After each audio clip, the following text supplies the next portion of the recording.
संत मार्कुस का अध्याय 7। फरीसियों की परंपराएं। फरीसी और यरूशलेम से आए हुए कई शास्त्री ईसा के पास इकट्ठे हो गए। वे देख रहे थे कि उनके शिष्य अशुद्ध यानी बिना धोए हाथों से रोटी खा रहे हैं। पुरखों की परंपरा के अनुसार फरीसी और सभी यहूदी बिना हाथ धोए भोजन नहीं करते।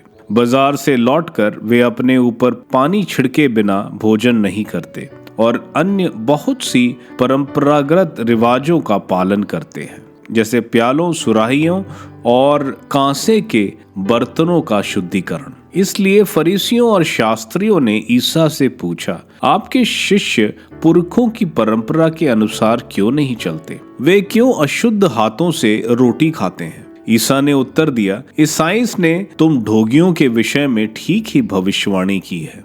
जैसा कि लिखा है, ये लोग मुख से मेरा आदर करते हैं, परंतु इनका हृदय मुझसे दूर है। ये व्यर्थ ही मेरी पूजा करते हैं और ये जो शिक्षा देते हैं वे है मनुष्यों के बनाए हुए नियम मात्र। तुम लोग मनुष्यों की चलाई हुई परंपरा बनाए रखने के लिए ईश्वर की आज्ञा टालते हो। ईसा ने उनसे कहा, तुम लोग अपनी ही परंपरा का पालन करने के लिए ईश्वर की आज्ञा रद्द करते हो, क्योंकि मूसा ने कहा, अपने पिता और अपनी माता का आदर करो, और जो अपने पिता या अपनी माता को शाप दे उसे प्राणदंड दिया जाए। परंतु तुम लोग यह मानते हो कि यदि कोई अपने पिता या अपनी माता से कहे, आपको मुझसे जो लाभ हो सकता था वह कुर्बान अर्थात ईश्वर को अर्पित है, तो उस समय से वे अपने पिता या अपनी माता के लिए कुछ नहीं कर सकता है। इसी तरह तुम लोग अपनी परंपरा के नाम पर जिसे तुम बनाए रखते हो, ईश्वर का वचन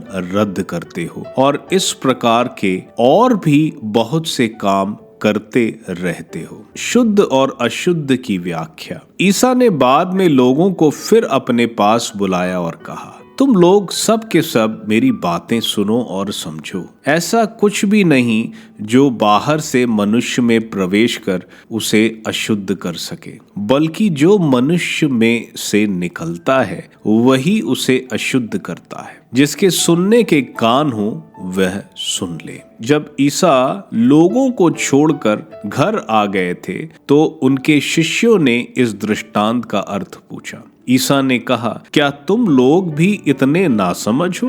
क्या तुम ये नहीं समझते कि जो भी बाहर से मनुष्य में प्रवेश करता है वह उसे अशुद्ध नहीं कर सकता, क्योंकि वह तो उसके मन में नहीं बल्कि उसके पेट में चला जाता है और शौच घर में निकलता है। इस तरह वह सब खाद्य पदार्थ शुद्ध ठहराए थे। ईसा ने फिर कहा, जो मनुष्य में से निकलता है वही उसे अशुद्ध करता है, क्योंकि बुरे विचार भीतर से अर्थात मनुष्य के मन से निकलते हैं। व्यभिचार, चोरी, हत्या, परागमन, लोभ, विद्वेष, छल कपट, लंपटता, ईर्ष्या, झूठी निंदा, अहंकार और मूर्खता, ये सब बुराइयां भीतर से निकलती हैं और मनुष्य को अशुद्ध करती हैं। कनानी स्त्री। ईसा वहां से विदा होकर तीरुस और सिदोन प्रांत गए। वहां वे किसी के घर में ठहरे और वे चाहते थे कि किसी को इसका पता ना चले, किंतु वे अज्ञात नहीं रह सके। एक स्त्री ने, जिसकी छोटी लड़की एक अशुद्ध आत्मा के वश में थी, तुरंत ही इसकी चर्चा सुनी और वह उनके पास आकर उनके चरणों पर गिर पड़ी। वह स्त्री गैर यहूदी थी, वो तो जन्म से सुरूफिनिकी थी। उसने ईसा से विनती की कि वे उसकी बेटी से अबदूत को निकाल दें। ईसा ने उससे कहा, पहले बच्चों को तृप्त हो जाने दो। बच्चों की रोटी लेकर पिल्लों के सामने डालना ठीक नहीं है। उसने उत्तर दिया, जी हाँ प्रभु, फिर भी पिल्ले मेज के नीचे बच्चों की रोटी का चूर खाते ही हैं। इस पर ईसा ने कहा, जाओ, तुम्हारा ऐसा कहने के कारण अबदूत तुम्हारी बेटी से निकल गया है।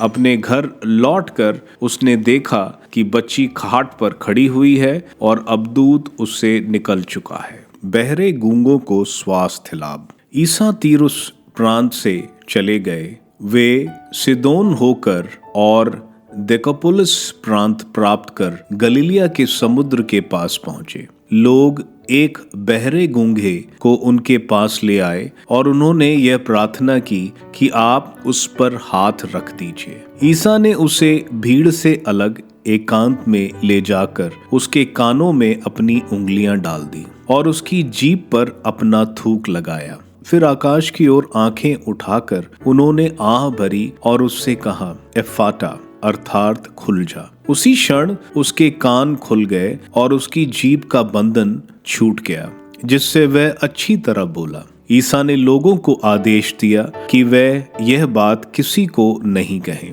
परंतु वे जितना ही मना करते थे, लोग उतना ही इसका प्रचार करते थे। लोगों के आश्चर्य की सीमा ना रही। वह कहते थे, वे जो कुछ करते हैं अच्छा ही करते हैं। वह बहरों को कान और गूंगों को वाणी देते हैं।